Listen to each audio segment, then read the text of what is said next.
Vamos à resolução das questões, então, pessoal. As questões dizem o seguinte. Questão 1. Um motor elétrico é percorrido por uma corrente de 5 amperes quando ligado a uma rede de 110 volts. Qual a energia fornecida pela rede elétrica ao motor em 1 hora? Então, o que acontece? Quando nós retiramos os dados da questão, nós temos a intensidade de corrente elétrica de 5 amperes. Nós temos a diferença de potencial a qual ele foi submetida, 110 volts. E nós temos o intervalo de tempo durante o qual ele funciona, que é 1 hora. 1 hora. E nós gostaríamos de calcular a energia que ele consome nesse intervalo de tempo. Então, nós vamos trabalhar com a equação da energia consumida, potência que multiplica o intervalo de tempo. Lembrando, claro, que potência pode ser substituída, então eu posso calcular a potência separado pela equação V vezes I. V vezes I, ou diferença de potencial que multiplica a corrente. Então, quando nós optamos por esta equação, a questão ela está praticamente resolvida. O consumo de energia ele será igual à diferença de potencial de 110 volts, vou usar a unidade, que multiplica a corrente elétrica de 5 amperes, que multiplica o intervalo de tempo de 1 hora. Eu escolhi usar as unidades ali por uma questão bastante importante. Então, deixa eu trocar a cor delas aqui. Volts, amperes e horas. Porque quando nós trabalhamos volts vezes amperes no sistema internacional, o resultado é watts. E isso me ajuda a entender a resposta no final, a unidade da resposta. Então, eu tenho energia igual a 550 watts vezes 1 hora. E isso gera 550 watts-hora, ou 0,55 kWh. Essa é mais ou menos a ideia. A questão 2 diz o seguinte. Um fio de resistência elétrica igual a 50 ohms. Vamos tirar esta informação. A resistência vale 50 ohms. É submetido a uma diferença de potencial de 20 volts.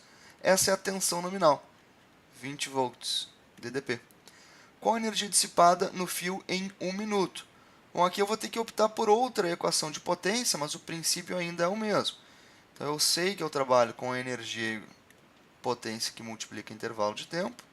Eu sei que eu estou trabalhando com essa realidade. Só que agora, a potência elétrica ela vai ser calculada pelo V e pelo R. Ou seja, V quadrado sobre R.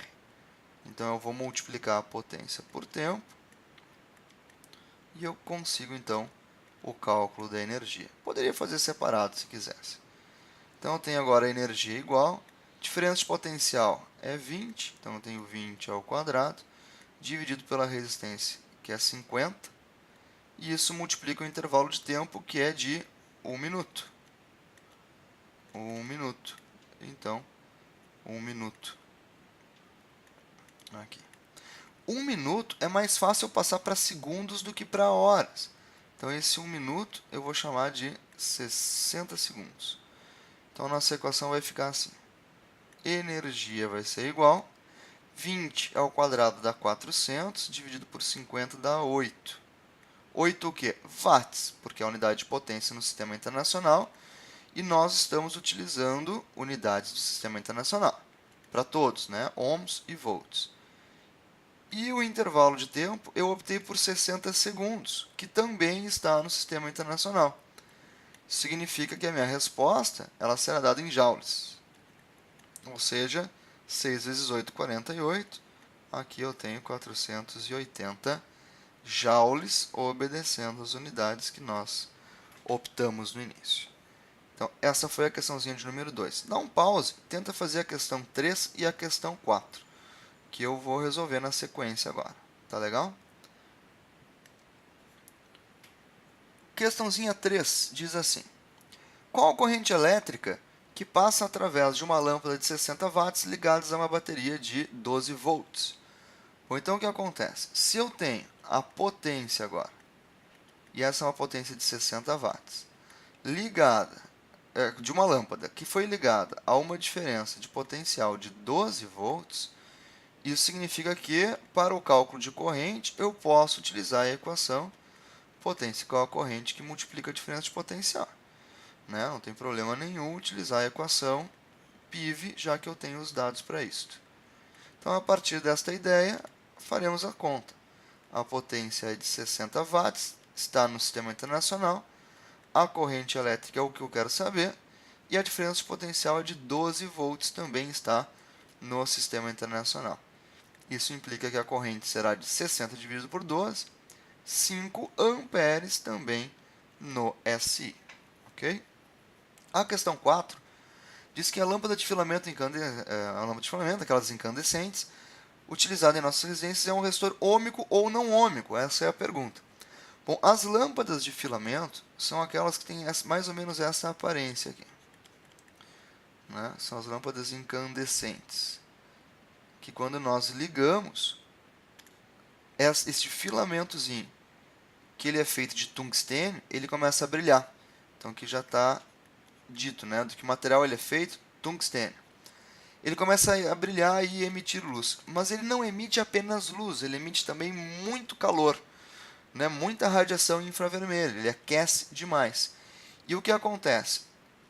O material tungstênio ele possui uma característica chamada de resistividade.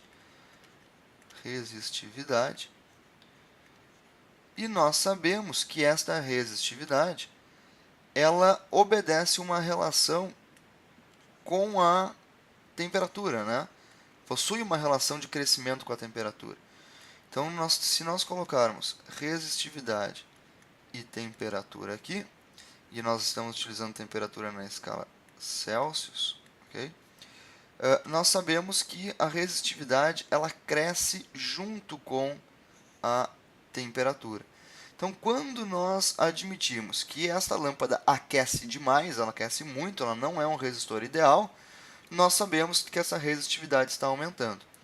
Isso implica conhecermos com cuidado as relações da segunda lei de Ohm, que nos permite calcular a resistência por resistividade, comprimento e área.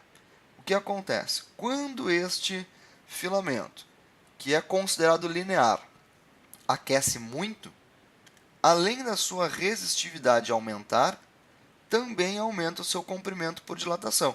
É claro que o fator preponderante é a resistividade, é isso que nos interessa. Mas o comprimento também aumenta. O que significa isso? Isso significa que a resistência sofre aumento também.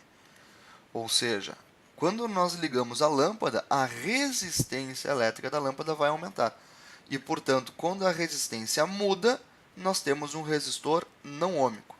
Lembre-se que resistores ôhmicos são aqueles resistores que apresentam resistência constante, que não é o caso. Então, nós estamos trabalhando aqui, só para salientar mesmo, com lâmpadas incandescentes, que são resistores não ôhmicos. Muito obrigado pela atenção.